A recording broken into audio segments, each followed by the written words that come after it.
Here is probably why you cannot handle a 3D movie. 3D movies are really tough. Honestly, they aren't as lined up as well in our world as the majority of things are. They're recorded on two different cameras that each of your eyes have to then process separately and put together. So when you do watch a 3D movie, it's a little bit more of an old school with the red and cyan lenses. Your brain really is receiving a fairly dramatically different version of the world from each eye. Piecing that together can be a lot of work. Now, for the average person, it's doable.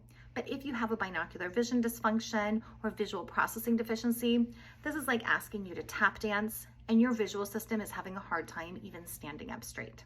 If it's in the newer ones where it's the Polaroids, but how those work is each one kind of flickers slightly, and it flickers faster than you can really even notice, it's still the same concept. Each eye is receiving a very dramatically different version of the same or similar picture, and it's just too much for your system to handle. Oftentimes for 3D movies, it's tough. I see a lot of patients who have divergence issues with 3D movies. Maybe they have accommodative spasms, and those will have a problem with 3D movie. So if you have a challenge seeing a 3D movie, you probably have binocular vision dysfunction.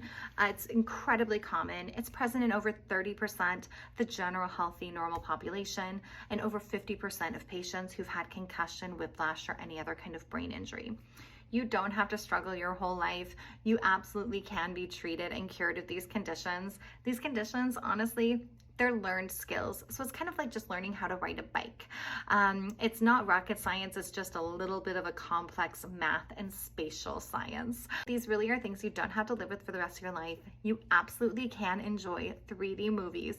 You just need to see a neuro or developmental optometrist. They can evaluate and diagnose exactly what specific deficiencies you have and then treat it with vision therapy or vision rehabilitation.